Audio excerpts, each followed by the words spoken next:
Good morning. We'll get started in just a moment.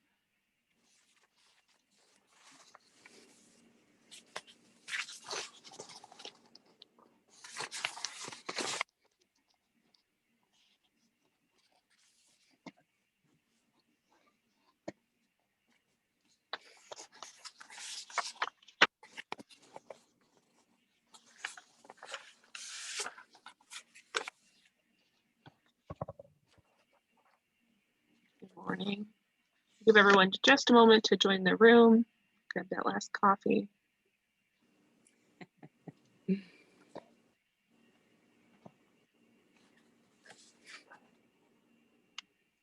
Thank you, Billy, for letting us get our last coffee. I do want to go get mine.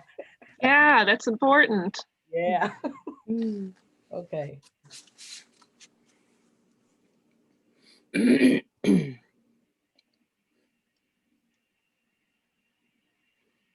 Just about 30 seconds for the last folks to join us and we'll get going.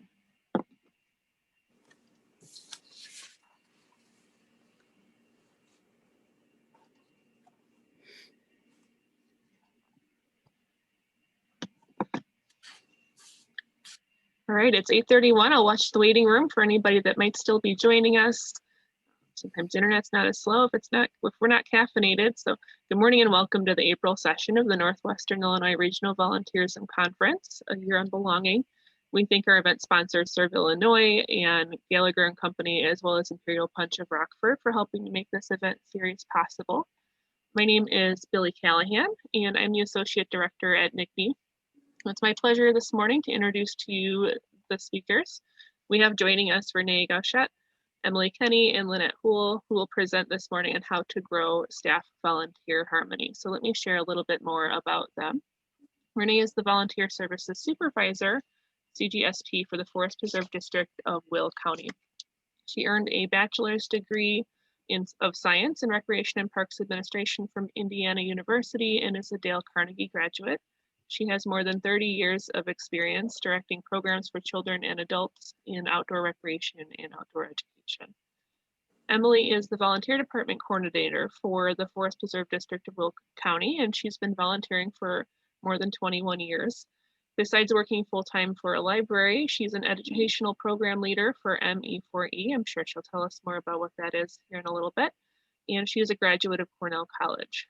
She is the media coordinator for the Forest Preserve District of Will County, Trail Sentinel for the Forest Preserve District, and has previously facilitated at the IPRA conference this year. She is experienced in proposal and grant writing, program development, program management, nonprofit management, and event planning. And then Lynette is the volunteer manager for the Naperville Park District, where she has been since 2010, and she facilitated at the IPRA conference as well this year. In being part of the DuPage Area Volunteer Association, she has had the opportunity to study volunteerism through Betty Stallings' writings. And in 2017, she started Earth Week in Naperville, which brought together people and organizations to be better stewards of our environment. So we welcome them and good morning. Good morning.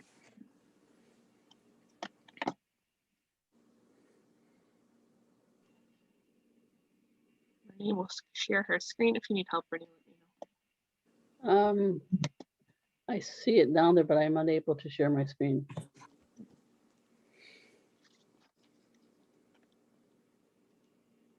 Would you like me to share the presentation? Yeah, please do. Give me just a second, I'll bring that up for you.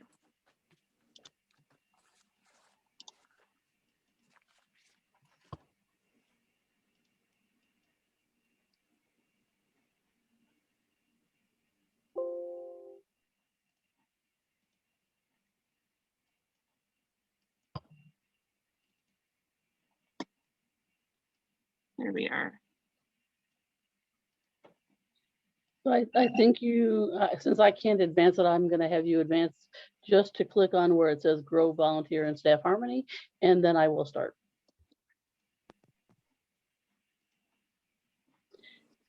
So we were, no, go back one. So we were, Sorry. it's flying around the There we screen. go.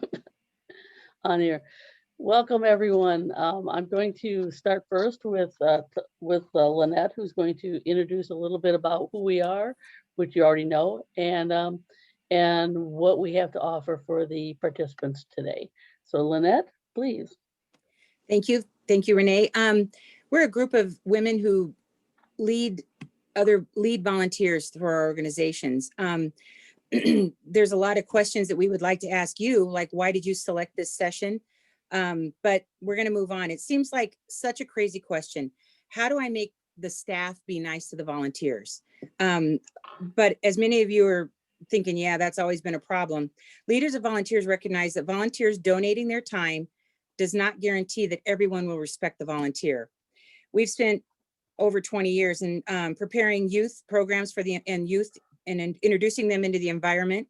It's a challenging field with emotionally charged moments, paid and not paid staff. Most youth are attracted to this because they have a budding passion for the environment. Many problems they have in the land many of the problems that we have in the land are worse than what we have with people. As a result, interpersonal relationships between staff and volunteers are frequently a struggle. Volunteers often feel that they get the cold shoulder from staff and aren't appreciated for the time that they're donating. Staff tends to see volunteers as hindrances to be tolerated rather than resources to be included and appreciated. In training volunteers, I like to say, think about the volunteers and what they possess and the skills that they need and that we can help them grow with. It's easier than doing it. A lot of staff feel it's just easier to do myself than to involve a volunteer. It takes too long to teach them, too long to train them. They never quite get it. I always have to go back and fix it. If you present it to them properly and you train them properly, it doesn't take a lot of time at all. Growing antagonism can create a us versus them weed that invades the soil of the organization. Territories are staked, negative feelings are spread, and that pulling bad weeds is enough to make leaders of volunteers just want to pull their hair out instead. It's a crazy time, but I think that if we really prepare properly, volunteers are such an amazing resource. So I want to, before I advance the slide, I want to just make sure that you know that you are engaged. So if you want to add into the chat, we will be monitoring it on here. And the first question that Lynette asked was, why did you choose this session on here? When we did get a really nice response of building a strong volunteer culture. So hopefully we will be able to answer that question for you as we proceed through the slides and the presentation. Please advance the slide. Emily and Lynette are now going to engage you in some information about expectations. We want to set the expectations so those who lead the volunteers will actually lead the volunteers. There's nothing worse than thrusting in an eager, bright-eyed volunteer into a person who doesn't know what they're supposed to do with that individual. The staff and the volunteers sometimes feel like supervising volunteers is an add-on or a roadblock, keeping them from doing direct work themselves, rather than seeing it as part of their work, helping them to achieve their goals, and advancing them themselves in the organizations. We need to set the right tone from the start, as I said, and include working with the volunteer or supervising volunteers in the staff and the volunteer program in the job descriptions that we develop. Most of us have to have a job description for each time we put a volunteer out. And so how that's written sometimes is easier than you think if it's written with the right verbiage. Additionally, we will be sure to cover the expectations of working with volunteers and staff and volunteer orientations, including it as part of their annual performance and volunteer review process. Most of us do surveys with our staff after a volunteer experience to find out the good and the bad points and where we need to go back and work with them. Okay. Okay, here at the 4th Reserve District of Will County, Volunteer Services sits under administrations in many organizations, park districts, conservation districts. It sits under human resources, which is a really good place for volunteer services to sit on here, especially when you think about position descriptions on here. at the Forest Preserve District of Will County, the position descriptions of a volunteer employee, or what we like to call them, non-paid employees, they have exactly the same format for the position description as a paid staff member, because every person that works for your agency, regardless of payability, should ascribe to the mission of your agency on here. So Emily, can you talk a little bit about the handbooks that we have with regard to volunteer position descriptions, interviewing, and orientations? Yes, so with the Forest Preserve District of Will County, we have multiple levels of training, interviews, sort of starting from scratch, from that application that comes in from that volunteer saying what their interests are, to an interview, because they wrote it on a piece of paper, trying to get more information and more details. And then going from what is the best fit. They might say, oh, I really want to do work days, but I can only work in the evenings. If a work day is always in the mornings, then it's probably not going to be a good fit for them. So being able to discuss, well, why do you want work days? Oh, it's for the social aspect of it. Oh, we have these types of things. So working with those volunteers to make sure they're in the best area, as well as getting to know them a little bit about their personalities. I saw someone in the chat saying that they just became a volunteer coordinator, and trying to match volunteers with supervisors, with other coordinators on site. They might have better personalities with some than with others.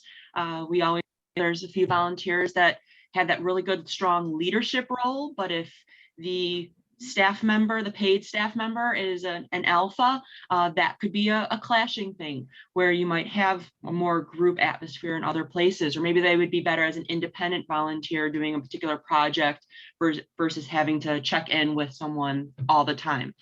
So having that going from there, you get all these different position descriptions, being able to read through them, seeing which one would be a best fit. Many volunteers in the Forest Reserve actually cross over different levels or different positions. So there could be one in the operations department. That same person could also be in the police department. That same person could also be in resource management. And so being able to know what their availability is and different work days, things like that, very important. And then once you have that volunteer in there, having the supervisor or whoever the site person is at the time sort of also get to know them a little bit really does help. A lot of your volunteers could be professionals. They could be doctors, they could be lawyers, they could be tradesmen. And so those skills might not be necessarily, oh, well, we're not doing surgery today and they're a neurosurgeon, but they might be really good at attention to detail and seeing those small little plants for the restoration that need to be sprayed. They don't have the license for it, but they can actually see, oh, that's what we were looking for, and be able to point that out. So a lot of those wonderful professional traits that your volunteers might have can easily cross over. And then the training part is really important, where you have your set expectations and letting them know, this is our mission, this is what we want to try to achieve, and work towards that goal. If you're in this situation, you would do this. If you're in this situation, you do this. Open communication is really important. It's really easy to get bogged down with communication or lack of communication, miscommunication, especially nowadays that we are socially distancing, masking.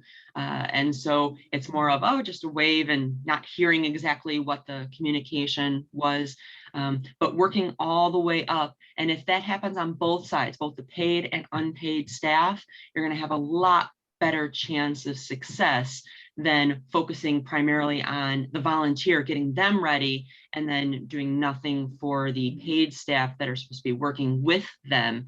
They're not working for, the volunteers not working for them, it's with them to be successful for the group. Thank you, Emily. You spectacularly added that dimension on there. Lynette, you have a little bit of information on the employee handbook and toolkit that employees are given at the Naperville Park District. So please share. Thank you. Emily, you do a great job. I would work for you in a heartbeat. The employee handbook and the toolkit that I give to the staff, the paid staff of the Naperville Park District, I keep it readily accessible to them on our intranet so that they can go back and look at it all the time. And I refer to it when I'm telling them about volunteers that are coming. It's a lot of information that is specific to working with volunteers, things to avoid, certain topics to avoid with them, and then simply basic stuff that you think well, where are the restrooms? Can I take a break? Can I be able to stop? It's easily talked about at the beginning when you're first addressing the volunteers, but it's sometimes the staff will forget. So I keep that kind of stuff really in the forefront. And the enthusiasm that Emily speaks with is exactly what you need when you're talking to your coworkers about using volunteers, about who these amazing people are that are coming out to help us, and that they've got passion, and help them direct their passion. And in the toolkit, I give them examples of how to write a job description and tell me what they're looking for. Specifically ages. Are you looking for, you can't have any teenagers, you only want teenagers, what they can do and can't do. The benefit of having younger people come out and have to come with their parents, you're getting a 2-for-1 deal on that. You're getting the parents supervising their own child. You can't beat that. The toolkit is really important, and that's types of information. I give them examples of the forms that we use and how to fill out those forms, where to go get the forms, how soon I need the information that they need a volunteer. They're requesting a volunteer from me, how soon they need that. I can't get it the day before. I need it so much time before.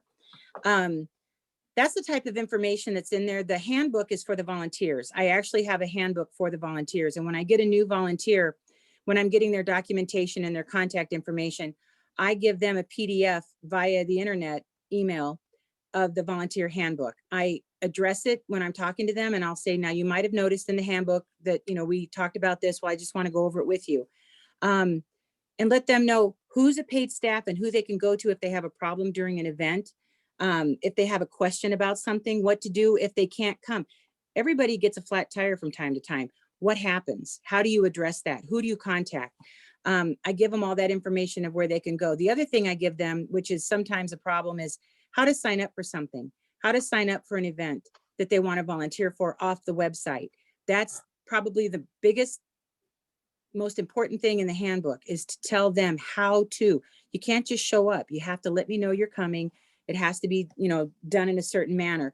That's probably the most important thing about the handbook, and I send it to them. During the holidays, when we have the holiday, it's so crazy during the holidays, and we have a holiday event, I have a holiday training specifically for volunteers. It's similar to what we're doing right now. And then at the end, I ask them 5 questions, and they shoot me back a response. And but simple little trainings like that, like the difference between a holiday volunteer and the rest of the time. The other thing I address in the handbook is how to get proof of hours. A lot of our volunteers are students, college students, high school students. A lot of people from work now can get work credit for being a volunteer. So how do you get that, and what's acceptable? What services they can provide us that is acceptable for that service? That's in the handbook as well. Thank you, Lynette. We had a question in the chat when it asked if we had more slides, and we do. And I'd like to actually talk a little bit about this slide. Both Emily and Lynette have both talked about working with volunteers of multiple ages.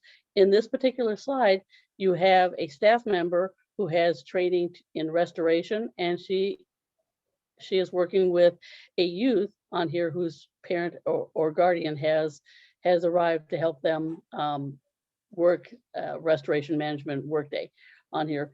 Please advance the slide, because this next slide is a volunteer that's in the green. Okay, she's our volunteer department coordinator at one of our sites and facilities. And the woman in the black is a staff member who came along just basically to learn information on what the volunteer department coordinator is teaching the parent and the child in this particular side. With that said, Emily is going to talk a little bit about people and their commitment to activities and programs. Emily. Thank you. So you have to remember that, they are volunteers. They are choosing to give up their precious free time, spare time, to help your organization. And so They don't want their time wasted. You do not want to waste their time. You don't want to waste the time of your staff. So you really want to be able to have everything pre-planned. Just like Lynette was saying, you have that guideline. Make sure you're checking in. Make sure that you have your checklist, especially now with COVID procedures, making sure that the distancing is there or the masking is there, depending on what your rules and regulations are within, and everyone is aware of that. Having that good communication as well. You have to remember that everyone wants to have a successful outcome with this volunteer, with this program, with this activity, whatever it might be.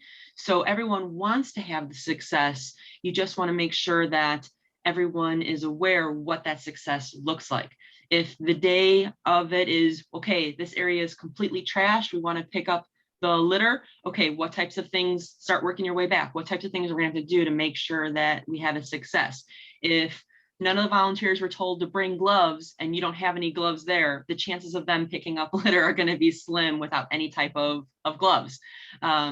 So making sure that all of those different needs are met so that your paid staff are going to have a good experience, your volunteers, your unpaid staff are going to have a good experience.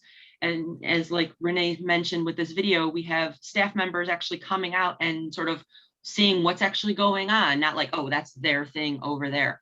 Experience it, especially if you can within your organization, try to cross train. Hey, if I can go out to this site, or if I can go out to this site, or if I can be part of this, or it's really good for your staff. It's really good for the volunteers to see those faces and be able to know that there's a group out there of support for everyone to make it successful, not just it's their project or it's those volunteers. It's a group effort for your organization to be successful. Thank you, Emily. These two individuals are part of what we like to call at the district our volunteer management team on here. There is and I'd like to reference what we used to call our strategic management plan. And if you don't have one, I strongly recommend that you develop one for your section and or department. Why is this important? It gives you the guidelines to work with your staff and volunteers. Notice I said a volunteer department coordinator staff on here, and that should be consistent with, and one of our goals was to engage volunteers in the volunteer management. In other words, putting them into administrative positions on here. 2 years ago, I think maybe 3, our chief operating officer decided to go more into a business plan. So he gave me, in his infinite wisdom, 3 days to put together a business plan. What is a strategic plan? It is a business plan. So I was able to put into the format that he wanted our strategic plan so that we could have a business plan now, our strategic plan now known as a business plan that helps us develop strategies for the management of our volunteer management team. Now, with that said, yeah, strategic plans, business plans, they're really, really good, but they're not something that should be kept on the shelf. We have biannual meetings with our staff and volunteers that manage volunteers. And we make sure that we address, tweak, add, take away from that business plan annually to make sure that it is a current document that we can continue to use and implement in the presentation and facilitation of management at the district. Lynette, do you have anything to add on this slide, or can we move to the next? Nope, go right ahead. Okay, now this slide, I'm going to review the components of some of the position descriptions. What this is a picture of the gentleman in the far corner underneath the clock. He's our police officer who works directly with Emily, who is our volunteer department coordinator for both our operations department and our police department. They meet twice a year, once in the fall, once in the spring, to review what's happening, what the business plan is, what will be required of them. And if some of you are familiar with PRODERMA, all of our PRODERMA trainings are invested at this time as well. So basically what the picture is showing the volunteers and their engagement in management of those two departments on here. It's really important to have staff and lead volunteers being involved in developing the positions on here. For example, the two positions in this one are our caretakers who take care of our trails in our operations department, and our trail sentinels and parking, event parking volunteers. Now, with every position description, we also have a training that goes along with these. So, and there's also like lifting elements and things like that that are in there. So make sure that both the staff and lead volunteers are involved in developing these positions. Having staff and lead volunteers review and providing feedback on the volunteer process is incredibly vital. Notice we're using the word feedback. We also can use the word assessment, but we don't necessarily in volunteer management use the word, what word am I looking for? I'm sorry, I just drew a blank on here. That would be the human element on here. Evaluations on here, because volunteers should be assessed with their abilities. The program should be assessed with its abilities rather than evaluated on here. And then the last question I have is, did staff and lead volunteers have the opportunity to interview prospective volunteers? This is, and Emily has mentioned this once before in an earlier slide, in the interview process, that interview process should be, if at all possible, not just by who is leading the volunteer management on here, but it should be between the person who's leading it. They'll have the district information and or agency information and the individual who will be directing their abilities. And I notice on this crowd here that we have one of our volunteers that's in there too. Thank you, Barb, for attending. I'm going to use her as an example. In her original orientation and interview, she was unable to work with the coordinator, and or the coordinator was unable to be available to work with her. So we worked with Barb to move her to a different location that was more suitable for both the staff and the volunteer. As the volunteer coordinator, volunteer manager, volunteer supervisor, whatever your title is, it's vitally important to make sure that the volunteer and the paid staff are in on the placement of the individual volunteer on here. I think we had at one point when this was supposed to be in person, we wanted you to walk away with a position description on here, the interview process, etc. So please do not hesitate to ask any one of us in the chat for our email address and or documents that will help you come up with a template position description, interview questions. Remember, best practices are that the questions for specific positions should always be the same. The questions that we would have had you to develop your position description is: 1, decide on the job that needs to be done, review the handbook or volunteer PowerPoint training reference material, and describe the components of the position description. Lynette, do you have anything to add to this, and or Emily? No, I agree though. You to include them is the goal. Sometimes as a volunteer manager, you do the interviewing, and that's sometimes just an element of time that's not there. So you end up doing it. But after you get to know your staff and you get to know what they're looking for, it does become much easier. I would totally agree with that. And Emily will probably agree with that as well, because being the fact that she is the volunteer department coordinator for 2 departments, and the fact that she works a full-time 40+ hour work week job, I have been placed in the position to do a lot of her interviewing on here. I ask her and I make sure I send her the background of that particular volunteer, make sure that that volunteer knows who Emily is and what their role will be in the department that they will be working. A question just popped up. Several volunteer organizations have no paid staff, hoping to apply this to your situation. Absolutely. And I think I've mentioned a couple of times here that we have volunteers in this management arena on here. Emily is one. I mentioned Barb twice on here. This will be her second time on here. She actually is a volunteer, and she works with, she's raised her level of commitment to the 1st Preserve District. She manages a outreach team on here, she trains outreach staff, and she also is at events to implement individuals that come to the event, train them for that specific event as well. Hopefully that answers your question. I think with not hearing from Emily, I'm going to jump into the next slide, which is to create a team of staff and lead volunteers. Emily, you're on. So I have been working with the Forest Preserve District of Will County for 21 years now plus.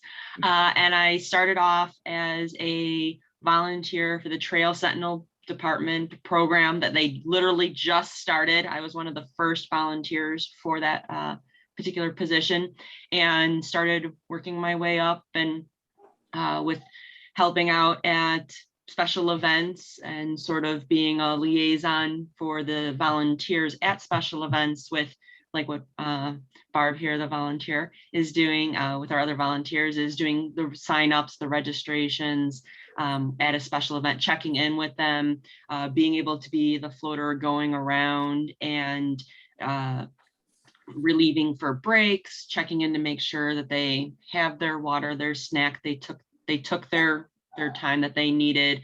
If they're cold, they needed to get additional clothing or hand warmers, or oh, it's time to switch, making sure that happened. And so now I am a volunteer coordinator, and I do attend the meetings that happen twice a year with the other paid staff at the district, with all the other departments, and we review all of our policies, procedures, things that need to change because of the times, things that we would like to change just because as we do things, we might learn and say, oh, this is a really good experience. Let's try to offer this as an opportunity to everyone instead of just that one department that seemed to work really, really well. And so it has really been helpful to, as a volunteer, be able to work my way up and help other volunteers grow. And it's really nice to see a lot of them taking on extra positions as well. Thank you, Emily. I also had Lynette on this particular slide, but before I introduce Lynette again, the people in this slide are Barb in the red, and John also in red with a sweatshirt on. And what they are doing here, they are actually at our National Public Lands Day event, and they are registering personnel with waivers, flyers, safety, information about the districts, etc. on here. An important item to what Emily or what Barb and John do in this as their roles in the Forest Preserve District is actually a kind of a recognition too for their efforts and talents. And Lynette could talk a little bit about the importance of recognition in your organizations on your soul. Lynette, you're on. Recognizing the volunteer is a really important opportunity for you to not only give everyone in the organization and in the volunteer arena a voice. I always solicit information from my volunteers about the event. After each and every event, I send them a quick survey, simple, no more than 5 to 8 questions about what they liked, they didn't like, what would they return, what would they do different about the event.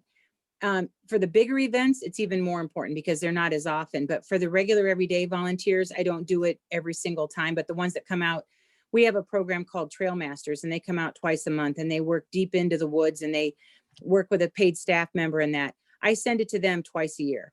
How did you like it? Were there any changes that you didn't like or did like? Sending it to the staff is really great information to get back. Was there a particular volunteer that stood out for good or bad?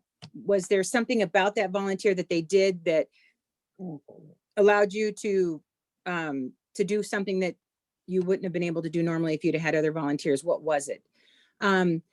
It's really important to have some type of recognition for those volunteers. What I find, to believe it or not, especially after these COVID times, was a handwritten note to the volunteer, just a simple little card, one-sided card with a Park District logo on it. Hey, Jim, heard you did an absolutely great job this past Friday. Can't tell you how much we appreciate your time and your effort. Hope to see you again. that I think has got more appreciation from the volunteers. We do a big volunteer appreciation, except for last year, of course, at Centennial Beach. And we invite the volunteers and their families, especially some of our long-term volunteers. They like to come bring their family because they've talked about their family. Now they get to bring their kids or they get to bring their wife and meet all the people that they volunteer with.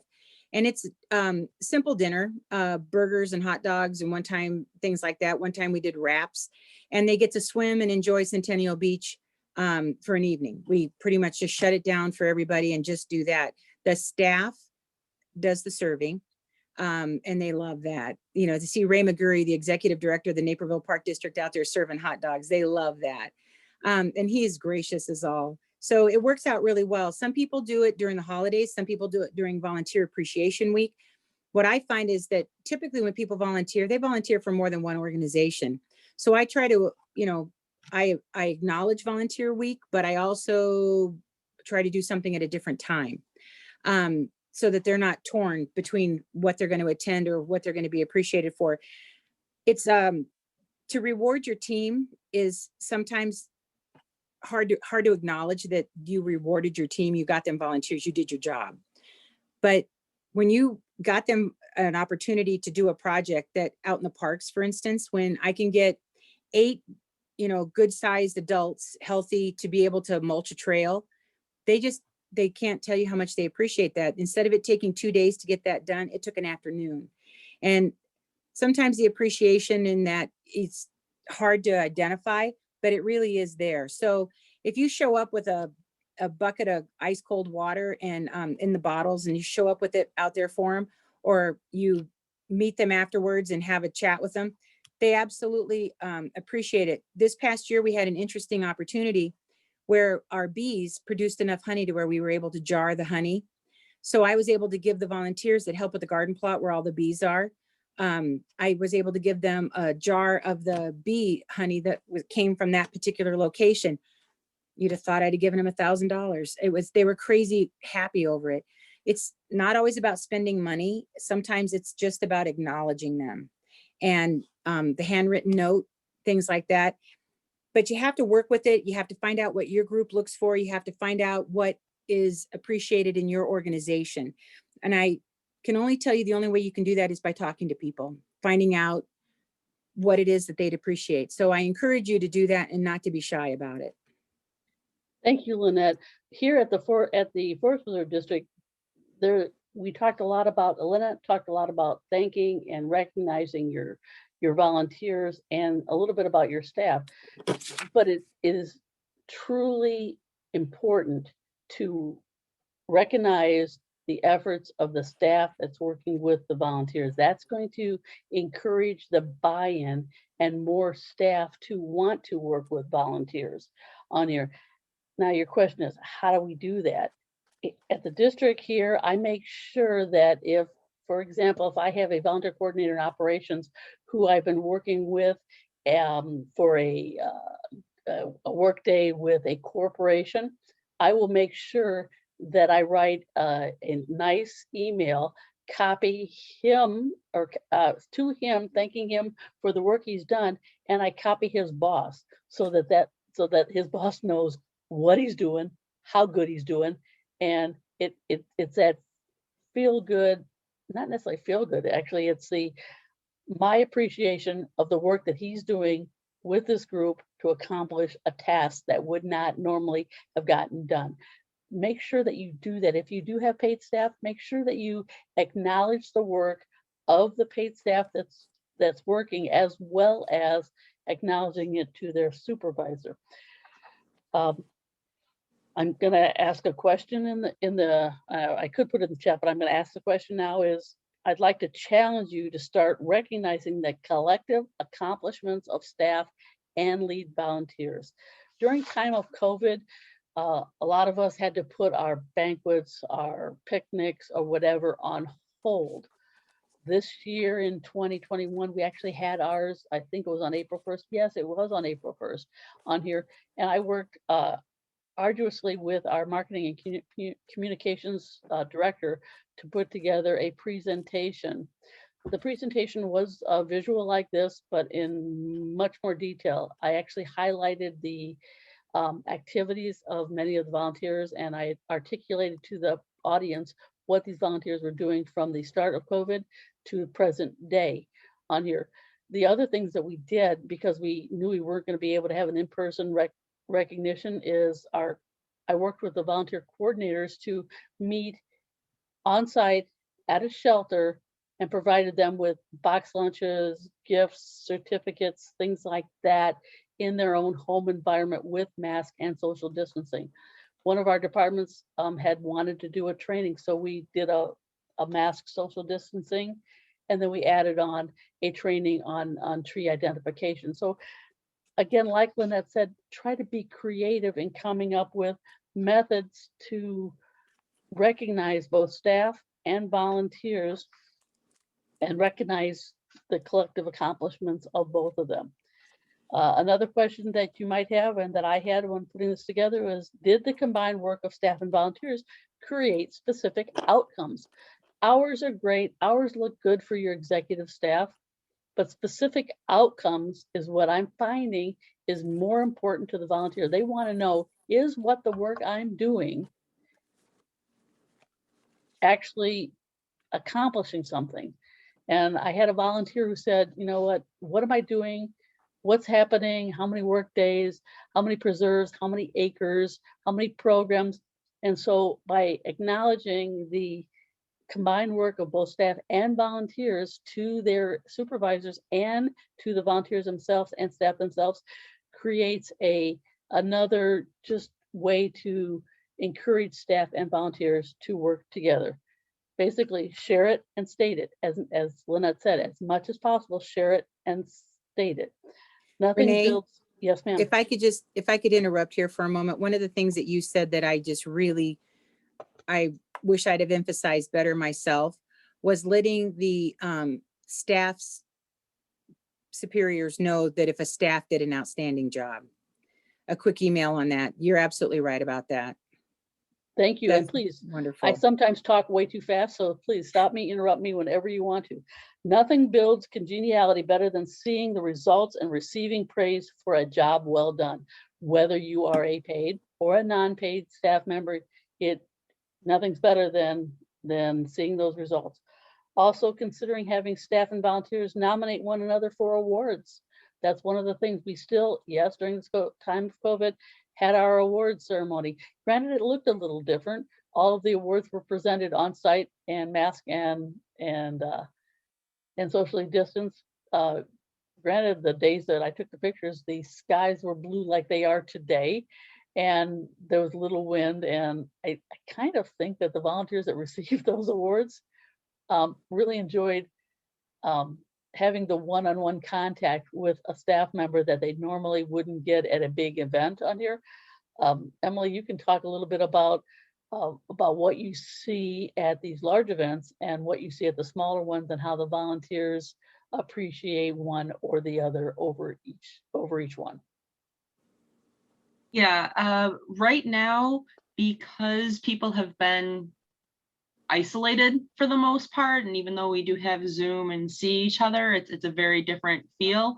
The pride that a lot of the volunteers with the smaller groups, they get to sort of know names a little bit better, because you have to be shouting out a name because you can't really, if you're a mask, you can't really see what's going on with mouth moving. So you're trying to get a person by their name right off the bat, and being able to sort of make that group more cohesive versus a really large event, that it is safe and it is getting a lot of work done and it's wonderful, but you don't really get to see that overall. It's such a large project.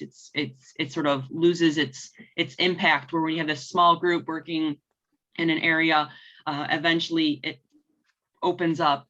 I've seen several before and after pictures of things, whether it's, oh, we have this stack of papers that needs to get put in envelopes to be sent to the office.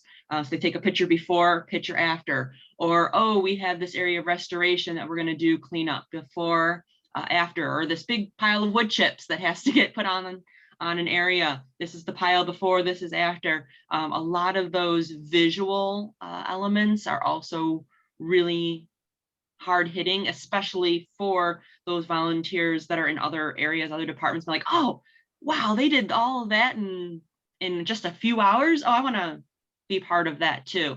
And so it can be used as promotion and marketing as well of spend a few hours, make a difference, a bigger impact than you normally would.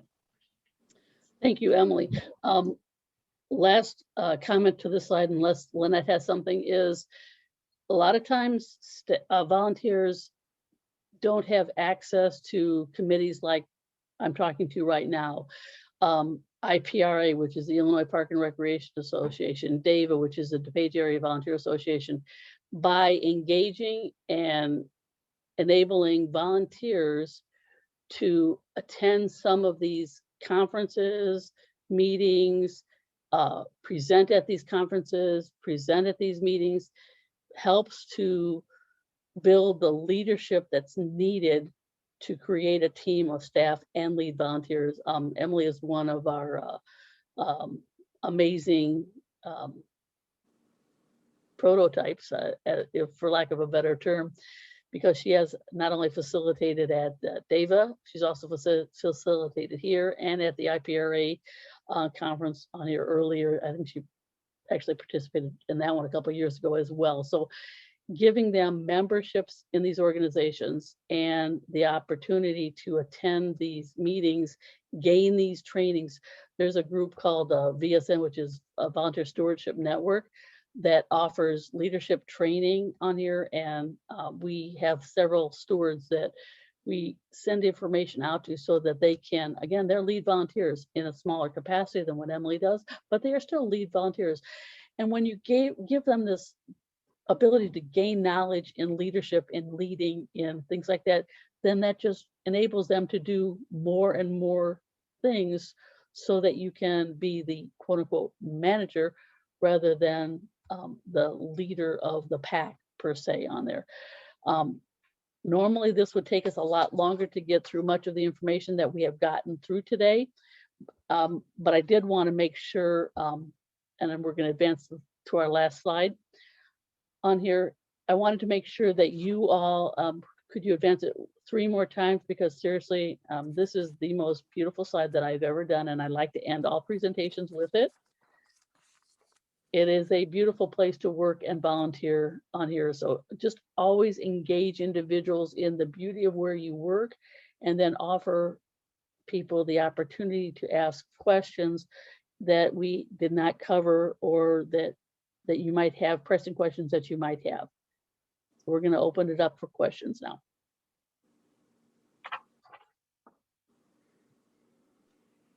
And thank you for participating.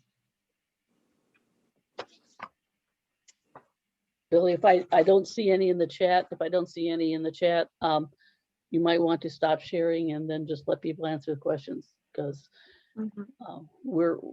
we have completed our presentation. Thank you so much, Emily, Lynette, and Renee, for a great conversation. It was really interesting to hear all the ways that you've had success in your programs. And I do want to take a moment as we transition to the group discussion to introduce our moderator this morning. Carrie and Martisha are out this morning. I do want to share, as of last night, Martisha was elected to a 6-year term as commissioner for Rockford Park District. So if you want to congratulate her, please do that. We're very excited for her.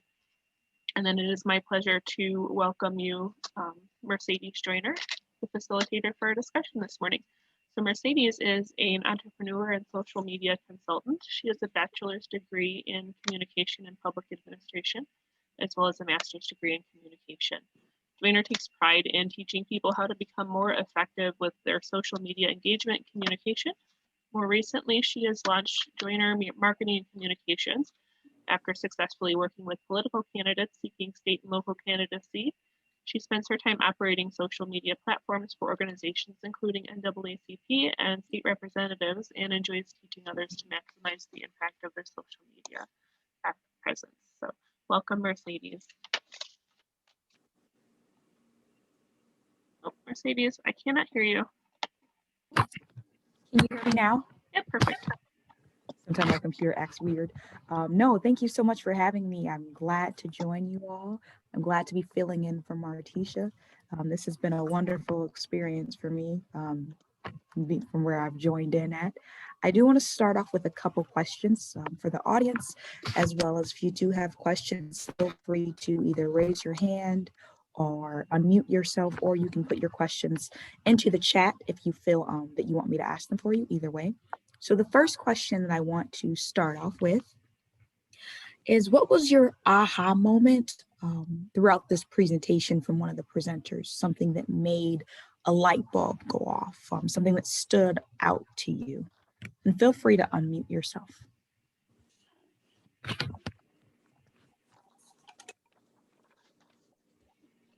Something that's quite simple, but when she mentioned acknowledging the staff for their participation with volunteers, that sometimes goes completely undone.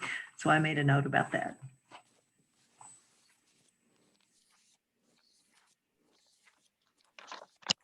Personally really liked the reminder to engage volunteers and staff in creating those job descriptions and assessing program success. It's creating that shared culture.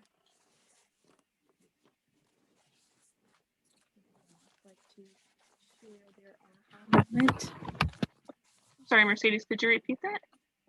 I was saying, would anyone else like to share their aha moment throughout this presentation? I think what Mary said was exactly it, that making sure that staff, letting the staff know that you appreciate what they're doing and helping you with it, because it is hard to get them to want to take on a volunteer group. So letting their superiors know that they helped out with that is a big deal. Thank you. Thank you. I'm going to go on to the next question. What did you write down as one thing you need to gather more information about, and what needs more research?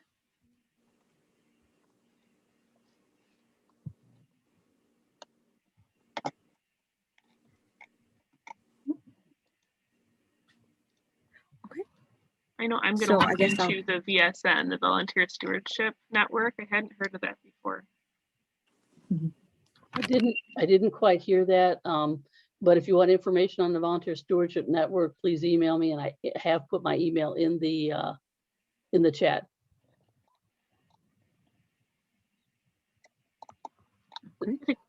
Good question from Catherine. She wanted to know if there were any suggestions regarding staff that are eager to have volunteers to do projects, but don't always think through the logistics and management of those projects. So they want the help, but don't think through how that's going to work.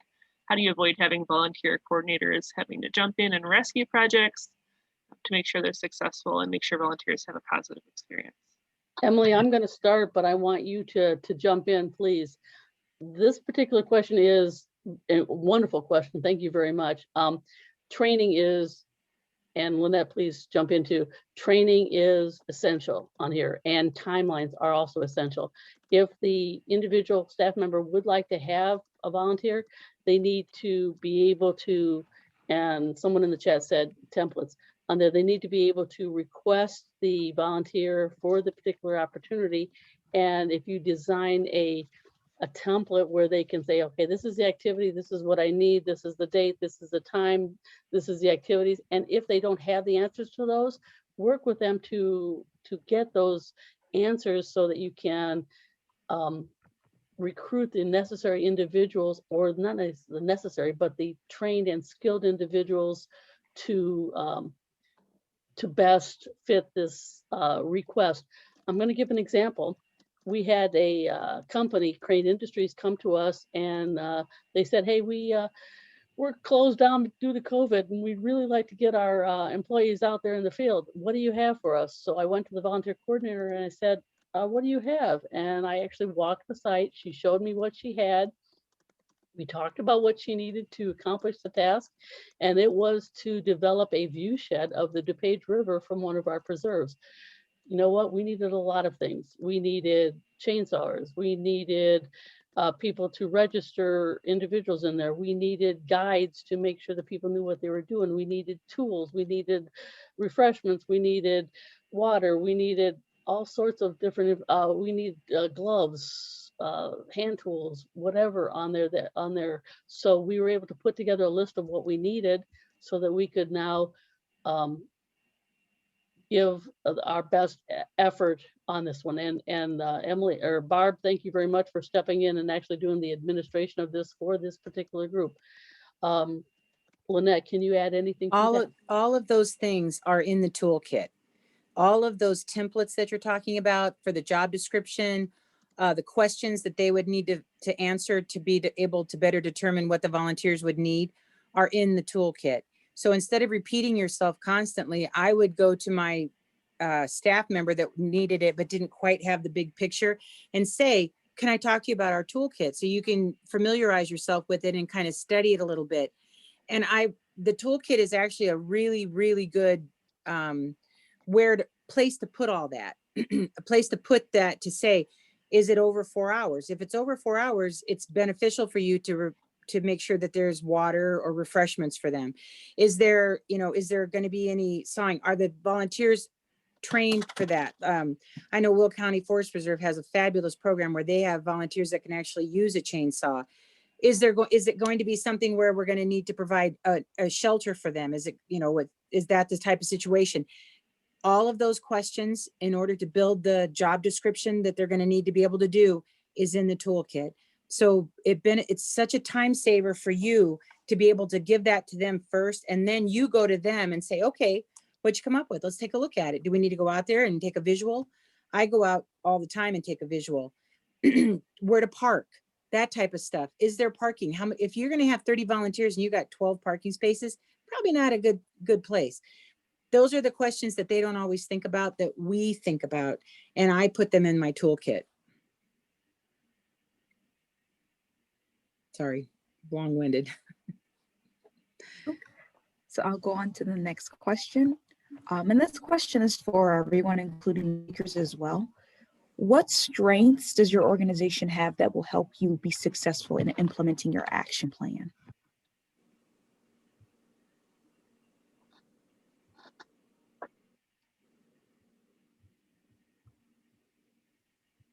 Well, Mercedes, I'm very meticulous in the details. And so I'm usually, oh, what about this? Oh, what about this? I'm that devil's advocate in a lot of those meetings of, oh yeah, we want to do this. Oh, well, have you thought of this? Or have you tried this? Or what about this? Or, oh, the parking spots was a perfect example of, there's no parking there. Like, how are you going to get all these people there? Are you going to have a bus or something? And so I'm usually looking at some of those details, and there's other people on the team that are more of the broad picture, the whole entire district. Renee being the volunteer manager for the entire district, she sees all these different pieces and parts from all these different areas, where my focus is primarily on trail sentinels and operations. And so when they're like, oh, there's a big event going on, I'm like, oh, okay. What about this, this, and this? And like, oh yeah, there's this, and that. So having a diverse group, if you can, of people to be able to be looking at big picture, little picture. That's why it's nice to have both volunteers, paid staff, non-paid staff on a committee, so that they're looking at it from their aspect. I'm looking at it from my aspect.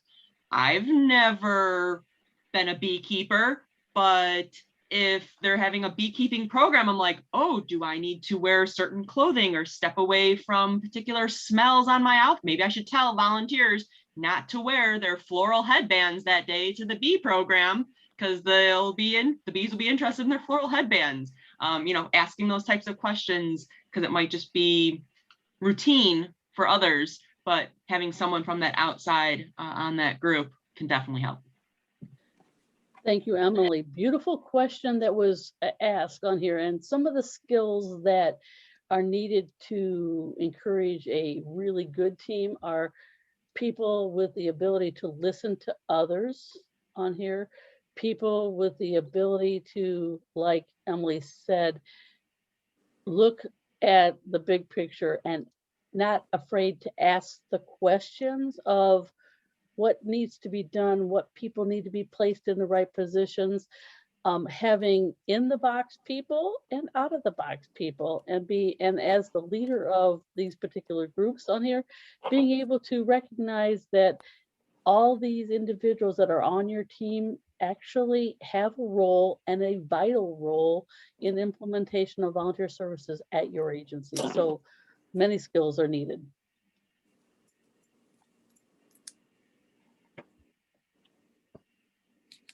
Mercedes, I can't hear you. Not doing the best today. Okay. Would anyone else like to answer the question? And if you need me to repeat the question, just let me know. Okay. I'm going to move on to the next question. And Renee, this question may be more specifically for you. What are your thoughts on volunteers supervising other volunteers, and how do you select these individuals? The selection, first of all, the answer to the first question is, if the administrative volunteer is trained on your end and has the necessary skills to manage volunteers, then I'm all for it. But that's a big if on here. Volunteers need to be able to have the skills necessary to train other volunteers, to manage other volunteers on here. I just recently, as of 2 days ago, advanced a volunteer to train recruitment specialist. How did this happen? Well, this particular volunteer, and she's actually on it today, has moved over 18 years from being a volunteer who interpreted programs at one of our sites to stepping up to training, to take trainings in leadership and in management. And now she will be meeting not just with one, but with 2 volunteers to help them learn different roles in different areas on here. And I think I want Barb to step in and open her mic at some point to say how she's actually going to be managing a volunteer who's going to be monitoring frogs off-site, and how she's going to be training a recruitment specialist at an event in May. So yes, to say it a little stronger, I think that when you develop your strategic plan or business plans, that you need to have one of your goals is to advance one of your volunteers with trainings to an administrative position, which is managing volunteers. Did that answer your question? It does. Thank you. Thank you. Barb, please step in. Thanks, Renee. Like Renee said, having the confidence in your volunteer is one thing. Training is another. And I also think that working side by side before you're fledged out of your comfort zone is a very important thing too. Renee has multitudinous times availed herself to a volunteer, working side by side, giving them the lead and stepping back and saying, okay, this is your position, you go for it. Training guidance gives you the confidence to move on. As far as my position now, I'm going to be walking my trail with a volunteer who is a trail sentinel, but she's desired to become a frog monitor. She is coming out to my site, which is Isle Lakash Museum. And we will together at some point in the near future, now that it's getting warmer, we will both walk the trail together. I will bring everything that I normally bring on my monitoring, and I'll show her what I do, how I take down my data, how I, sit and listen, and all the little nuances of wind speed and, sky conditions, weather, things like that, that all has a part to play in it. And it can be intimidating. The first year I went out, I just did it on my own just to get myself comfortable. The second year I added more data, and the third year I added even more. So it's a learning process. You don't jump in full tilt and say, okay, this is it, and go all in. Sometimes you have to ease into it. Other times it's, it's pretty easy and you can get it all together. I am going to be also training someone in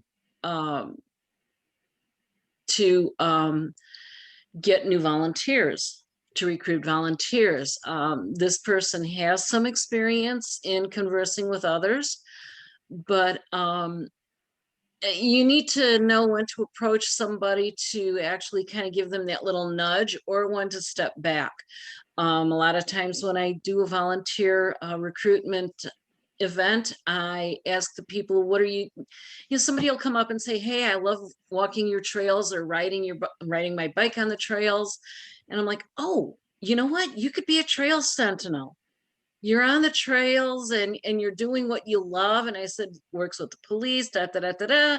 And before you know it, they're signing you an info sheet saying, yes, I'd like to volunteer for that. Or if they're not sure, it's like, okay, come out to one of our events and see what our volunteers really do engage in. There's so many things that you can do, and sometimes that's all you need as well. So in training the volunteer for that, you sometimes have to know when you can step up and like I said, give that little push, or when you need to step back and say, hey, what interests you? Hey, Barb, I'd like you to also to add your infamous comment of come out to the events, enjoy the events, talk to the volunteers that are working the events, and maybe you'd like to join too. Exactly. And for the kids, I like to tell them, you need to come out here and use your outside voice, because the parents are always like, shh, shh, you can't yell. But when you're out working with the volunteers for resource management or whatever, you get a chance to use your outside voice, and the kids kind of like that.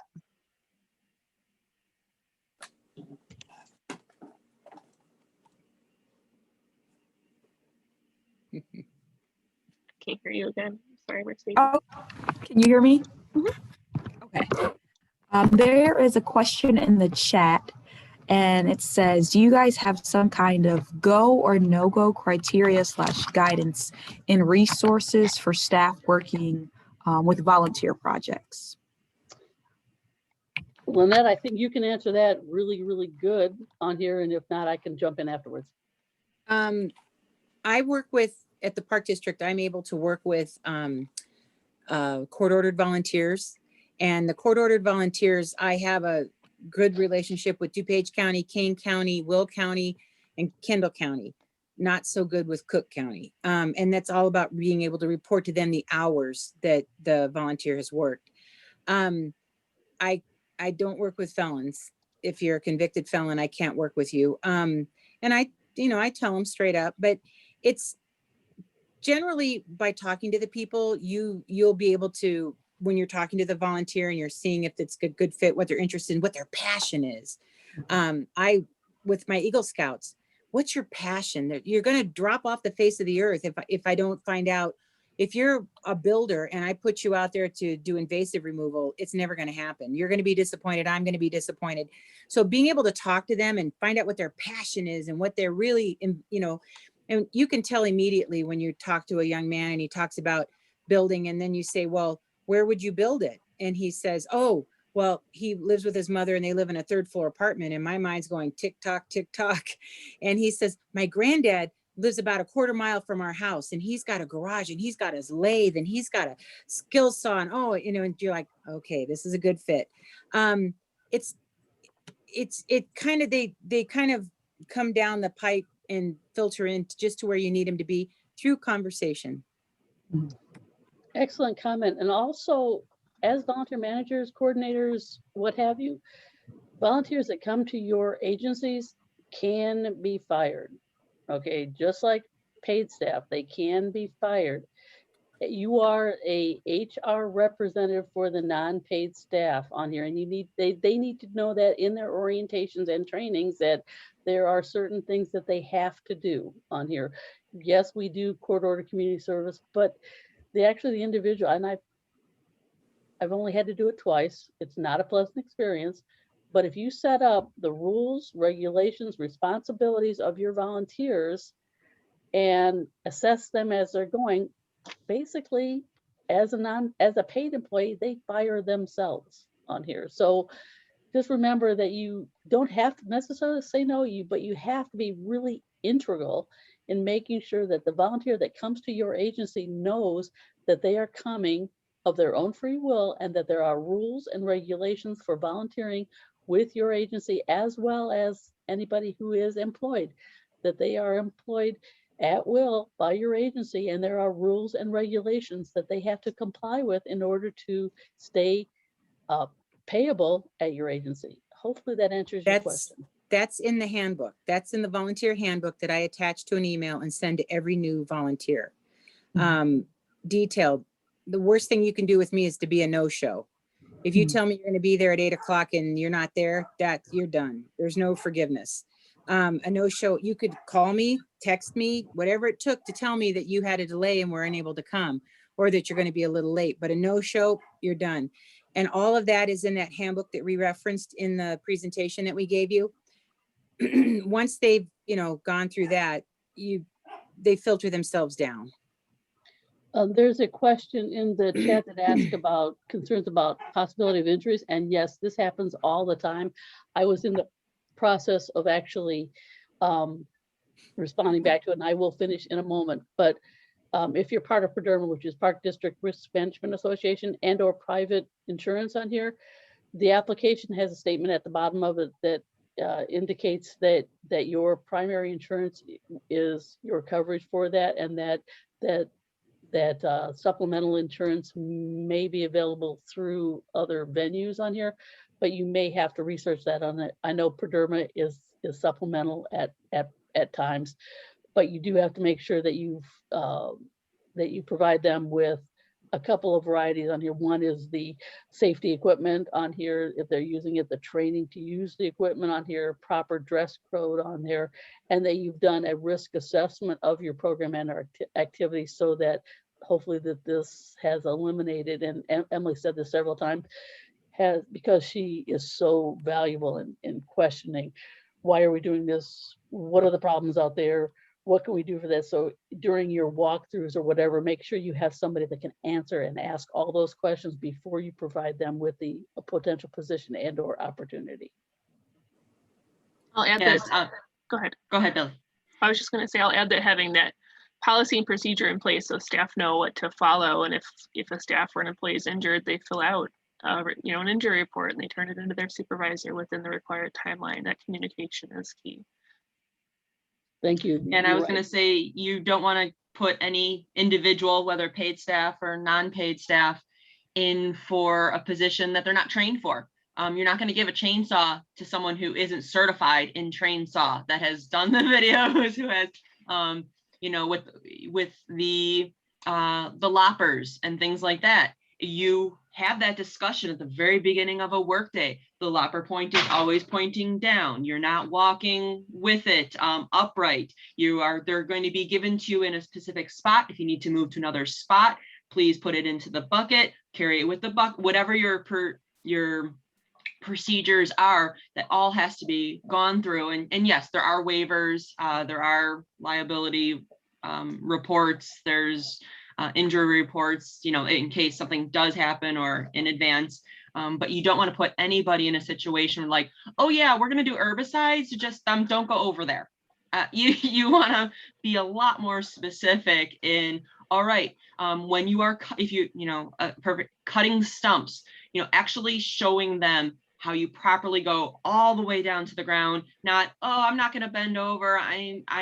Or a person who is unable to bend over for whatever reason, and giving them loppers and they're chopping off the branches and they're 6 inches tall and someone trips over it or gets are cut by it, you know, if they're not able to do the task the way the task needs to be done with the proper training, they should not be in that position. Maybe they're the ones who are walking around going, oh, this one's too tall, this one's too tall, and they're getting someone else to come over to actually cut it, or they're actually holding the top of that little branch and someone is bending down and cutting it, and then they're able to grab it to another spot.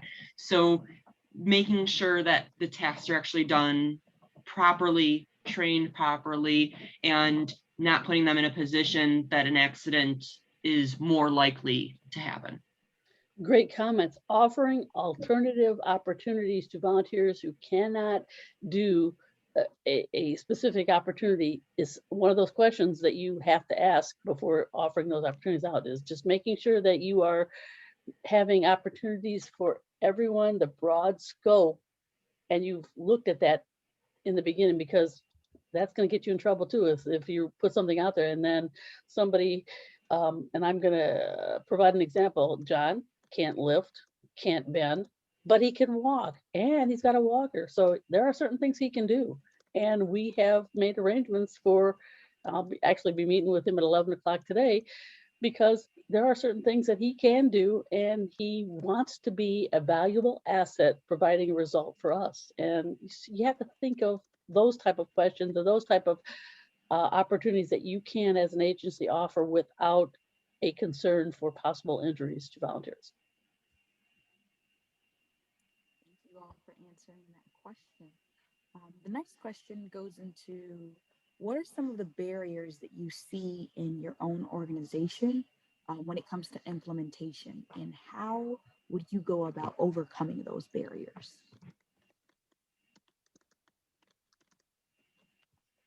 I'm gonna take a breather here, because that's a really, really good question on here. Some of the barriers are time. Some of the barriers are money on here. Some of the barriers are skilled volunteers and or staff to provide both the time and the money.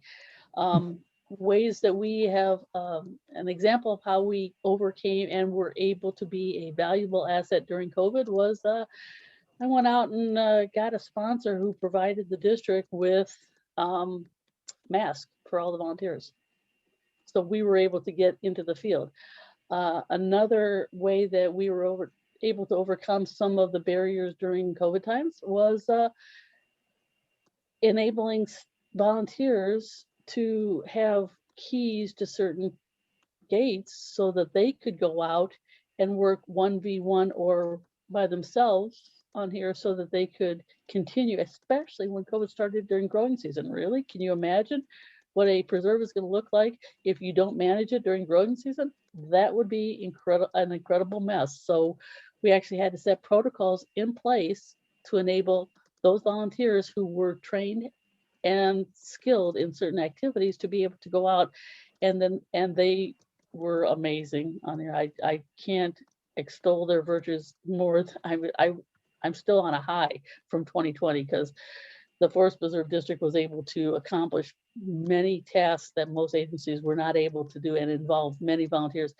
The only area that we were a little low in was our visitor services, because it was inside buildings, and COVID was not, we were not able to go inside of our buildings. But we had a volunteer in our visitor services who is great with virtual and photographs, and he enabled us to put together some programs. So be creative in the programs that you can ask your volunteers to do and train your volunteers to do, to offer those. Did that answer your question? It absolutely did. Can I add in just a little bit on that? This is when you're a volunteer, when you're working with volunteers and you're working in that, to be creative and figure out how you're going to go over these obstacles that have come out. I found that asking people to come out, I could have a group of 5, but I could, because I had mother-son duos. So when we had some people working out in the parks, we could have a small group throughout the entire COVID experience, because they were mother-son duos. So I could have 2 over here and 2 over there and 2 over there. Well, a whole lot more got done. They had a wonderful experience.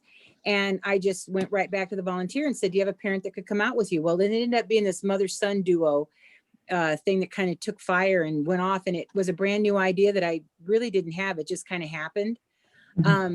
Ended up with a lot more people out in parks litter picking because they wanted to do something.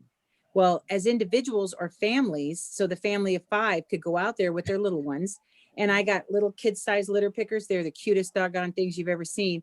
And I got families to go out into parks and, you know, what did you pick up? What did you find? And it turned out to be a firestorm of families like, oh, my neighbor lives and she told me about her sister who's doing this. Can I do it in our park?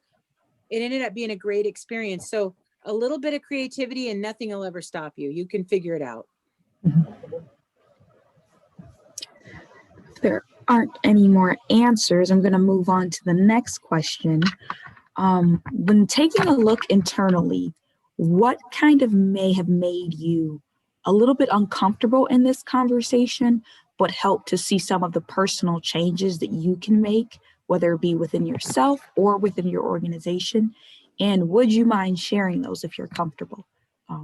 If you're not comfortable sharing them on video, you can put them in the chat, but would anyone mind sharing? And if you need me to repeat the question, just let me know. Please repeat. Okay.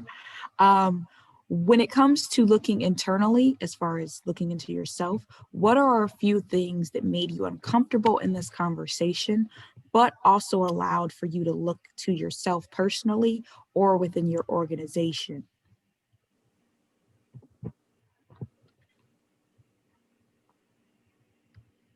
If you're focusing that question on me, I can go back into my past, which I've been managing volunteers for many years. I've always had this desire to make sure that every agency that I'm working with meets the culture and makeup of the community that it's in. When you look at me, I don't always look like the community or culture that I'm in. So many years ago, I figured out that if I wanted to engage in the Black and Brown communities, wouldn't it be nice if I took a volunteer or staff member that didn't look necessarily like me into these communities? And I found I was so well received, and we are able to engage more in the Black and Brown communities that we never were able to do in the past. And that's not just in the Forest Preserve, that's in the other agencies that I've worked with as well. So I would encourage people that step out of your comfort level and pair yourself with somebody who looks like is in the similar culture to whatever culture it is that you are trying to engage. Really good answer. Thank you for that. Any other answers? I know I personally shy away from attention. I don't do things for attention. So it's tough for me. And I like the reminder to share public appreciation for group work successes. So acknowledging a team for doing well. I often will go back and think an individual or have a conversation with an individual about something that went well, but I don't always remember to go and share that with the entire team and open that conversation up as a team success.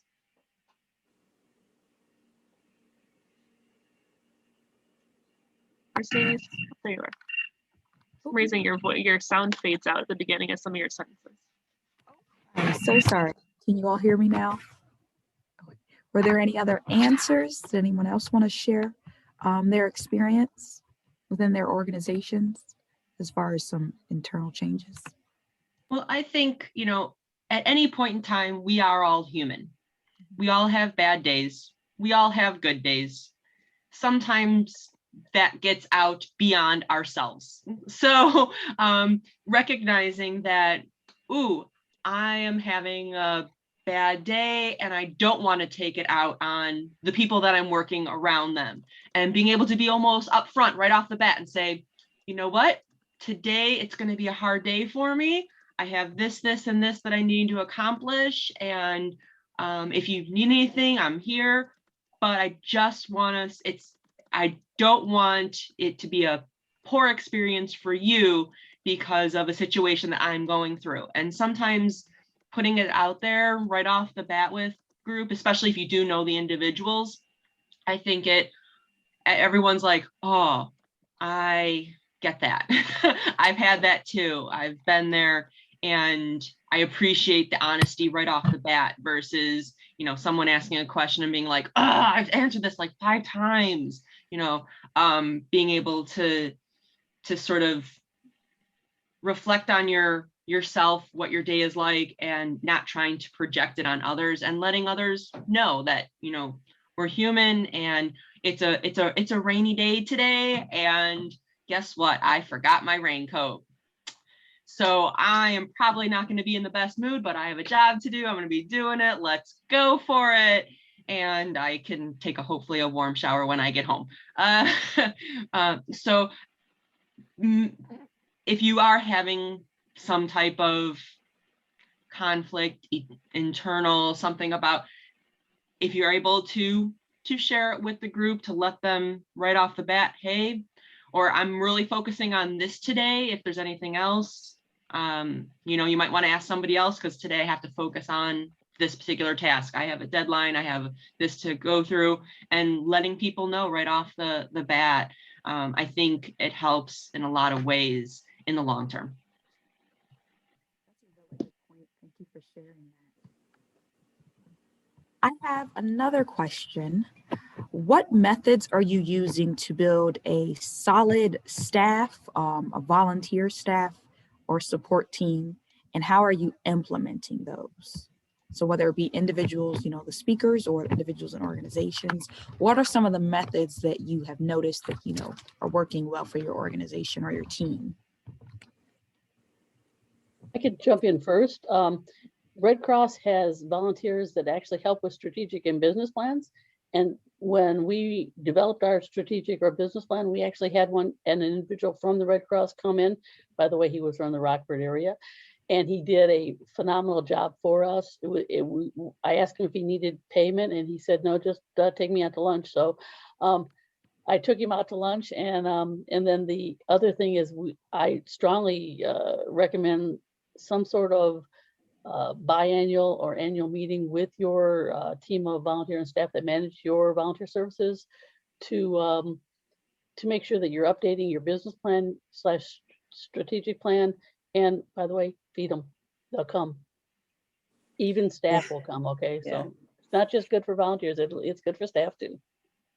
I find that I know that not everyone is out there as I am, and I appreciate that, but it's really very important to be out in the world and let the community know that you are looking for volunteers. You are looking for an opportunity to build a volunteer group and stuff.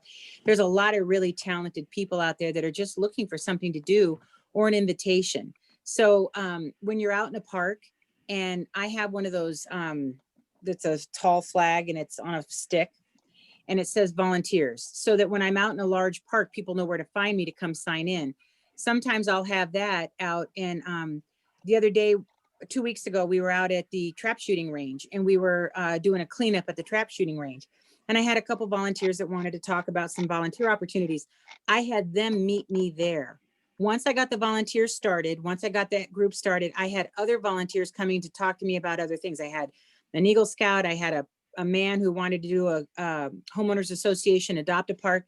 I had them come out and meet me there. It's advertisement, it's goodwill, whatever you want to, however you want to describe it. When they're out there and they're seeing an activity and they're seeing how you do it, it speaks volumes to them of what they can anticipate, what they can expect, what they're going to have to bring to the party. And it helped tremendously. So the other thing is volunteer t-shirts. I know it seems crazy, but you saw Renee, and she was able to identify a few of her volunteers by the red t-shirt or the t-shirt. I ask my volunteers, especially if they're working independently, you're in a park and you're behind somebody's home.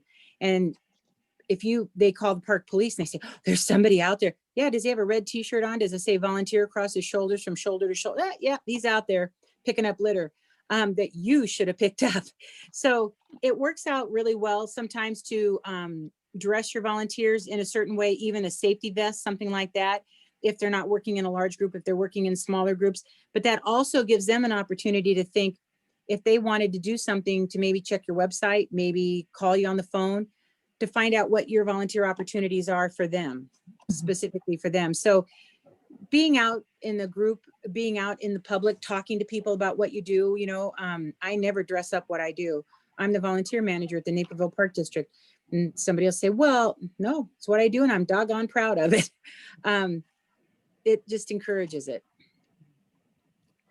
Thank you so Lynette, much. I really like how you mentioned the outfitting, the clothing. As a trail sentinel, because I'm eyes and ears out on the preserve, I have a fluorescent yellow safety vest with reflective striping and the big Forest Preserve logo on it. And it's in the trunk of my car. So pretty much wherever I go, it's always there.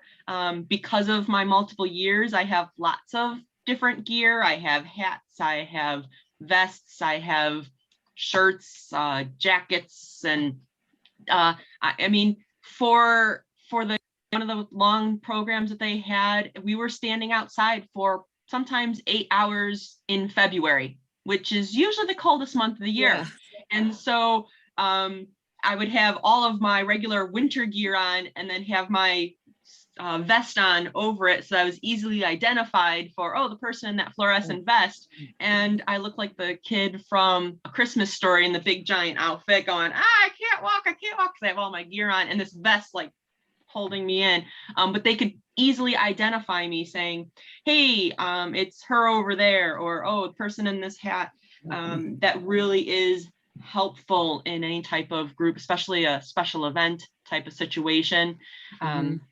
And being able to point things out, because, you know, I do have my official name tag and stuff that I can use for for presentations. But if you're doing a controlled burn, you know, might not want that by the burn, and certain clothes are not appropriate in other places. And, you know, I have a bright red windbreaker with the logo on it for particular events. You know, that's synthetic. Again, certain situations, synthetic clothes, not great. So having that gear and identifiers really do help, whether it is a shirt, whether it's a vest. A lot of the events, you know, maybe they are an episodic volunteer. They're not a regular volunteer you see day in and day out or week in, week out. It's, I saw them once for this event. It might be the vest that they wear when they come in, they register, they check off that they got the vest, they check off that they got the walkie-talkie. When they leave for the day and they are signing out, you are returning your walkie-talkie, you are returning your vest. They can get washed and things like that and used again. And who knows, maybe they're gonna come back again and again. And now they're like, oh, I have my vest because I'm also with this department, or I have this, I don't need to have one. Great, wonderful. So it does add into it that, you know, they're taking responsibility for their gear, their stuff while they're out there as well.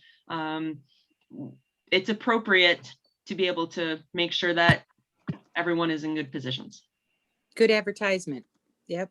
It's the way I look at it. I want to thank Emily for just making our point at one of our trainings, enabling volunteers to speak to the mission of your agency. And you can only do that by training your volunteers in the what if situations. What if this happens? How would you react? Things like that. So Emily and Barb are both spectacular individuals when it comes to, you know, somebody comes up and says something to you, you see something, what do you do on here? So yes, and enabling those volunteers and staff to be able to speak on your behalf. Really, I can't emphasize that strongly. Thank you all so much.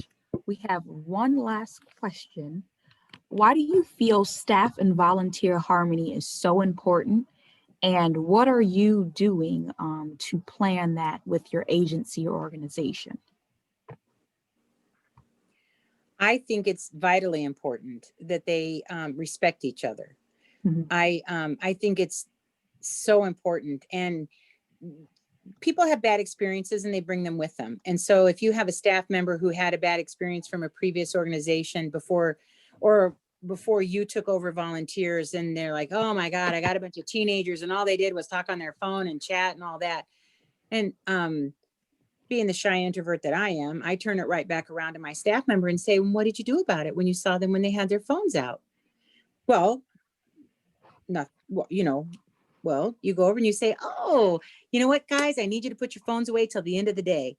And we will, you know, I got these little, we're at a camp, we're in a day camp situation. I need all your eyes and your attention to be on these little ones, you know, and to be engaging with the little ones, instead of letting them go about it. And I said, so, you know, it doesn't have to be, you know, Bullwinkle going, get off the phone. It's talking to, encouraging my staff or the people that I work with to go to that volunteer and to explain to them why their phone is not appropriate at that particular time. And that I understand, you know, if you have an emergency and something happens, please let me know and then step away. And then I also ask them to maybe address that at the beginning when they're introducing themselves to the staff or to the volunteers. So when the staff is telling them and training them for the moment and to the day and what to expect throughout the day, encouraging them to put their cell phones away and to not use them. And that we, you know, if you have an emergency and you do need to take a call, please come to me and let me know so that I can watch the little ones that you're supposed to be watching. Situations like that. The staff members don't do themselves any favors by not allowing the volunteers to speak at the beginning. Just as Billy did. Does anybody have any questions before we get started? Does anybody have anything they'd like to do? It's exactly the same. You go to them and you say, does anybody have any questions? Does anybody have anything they need to let me know about? Any injuries that they wouldn't be able to, you know, take the stairs to go up to the top of the hill to be with those volunteers? Encouraging them to speak and to give them that moment to speak. So if the event starts at 10 and you have everybody there at 9:45, that's probably not enough time. So when we're going through that information in the toolkit and, you know, giving them that opportunity, same thing when you're dealing with your staff, giving them a chance to talk. How far are they going to have to walk? Is the Upper Grove going to be, you know, is that a quick walk? Is that a, you know, certain kind of walk? Are we going to need younger volunteers for that? Or can the old, do you think it's capable of the older volunteer to be able to get up there? Being able to give them the same respect that I expect them to give the volunteers, and to give them a chance to describe their event to me and what it's going to be and how are we going to do this? Oh, here's the toolkit, fill out the form. Be sure and add that in there so that I don't miss it when I'm putting it out there to the volunteers. I would just say it's respect. I'm smiling because Emily and I, when we put together our agendas for our meetings, we always make sure that we have a time in the beginning of the meetings for each and every volunteer, regardless of whether it's a virtual meeting or an in-person meeting, to talk about what they're doing out there and their highlights of what they're doing or what they would like to see changed on here. You have to be, as a manager of volunteers, you have to be ready to accept or answer, come up with a plan to make changes on here. Change is not bad. Change can lead to advancement, growth in your volunteer program. I also mentioned inside the chat a little bit of totally agreeing with Lynette on that one. It's vitally important to both engage both staff and volunteers to engage through training, recognition, and potential advancements. And Emily, you can say this for 21 years with you. How many staff members have you worked with? At least 5. Every time they are positioned as volunteer department coordinators, that's another step for them to be able to become a higher officer in our police department. So, and not just in the operations department too, they have grown, the staff members have been able to go on to greater and positions in the district. So regardless of what they're doing, they come to the volunteer program or volunteer services for staff advancement. Volunteers get advancements also through benchmarks. Barb was one of those. Emily was another on here. Rita was a third. They start here and they have certain skills that they attain and they're able to advance in positions. So yes, it's vitally important to any volunteer services in any agency. Any other answers? Thank you all for answering the questions. I'm going to pass it over to Billy. Thank you very much, Mercedes. And thank you, Lynette and Emily and Renee, for leading the conversation this morning. Very much appreciated. And to end on that point you had, I really strongly believe that empowering people people feel seen and they feel valued, they're going to stay with you a lot longer than they have to. You know, if you try to hold them back to fit them into a role that you need filled as long as possible, they're probably going to be out of there. So really building people up builds that community. So thank you again, very much appreciated. I'm going to share my screen briefly to share information about next month's session and a couple other things that we have coming up. If you bear with me. So we have there our Miss Mercedes, who had helped us facilitate this morning, and get us into a slideshow here. Here we go. So our next session we have, are we asking the right questions? That's going to be led by Sarah Davis, and she is an independent consultant, co-founder of 42 Compass. She's going to be focusing on actively engaging your volunteers by using meaningful conversations for long-term retention. So kind of digging deeper into that endpoint that you had there, Renee. Other things that we have coming up, if you lead staff, if you have a staff team, we know that there are state and federal changes in employment laws that have been coming down the pipeline for some time, and some of them in the state actually went into effect on March 23rd. So this Thursday, there is a presentation by Samuel Castry on state changes. That's on their website for Staff Management Inc. if you're interested in more information. And then on April 30th, we are holding a session with Sam on federal changes in employment law. So if you want to be ready for those, to make sure your policies, procedures, and interview and hiring practices align with what's required by law, we welcome you to that. I'll send more information in the follow-up email when I share the recording, the evaluation, and the slides for today's presentation. If you are in nonprofit leadership, we have our certificate in nonprofit management program, and we have our financial management course coming up in May. So if you are in a nonprofit leadership role or hope to be someday, you would want to learn all of that information on how to manage your organization's finances. So this is an introductory course on that, led by John J. Morrissey, who is president of staff management and leads the other Morrissey family businesses.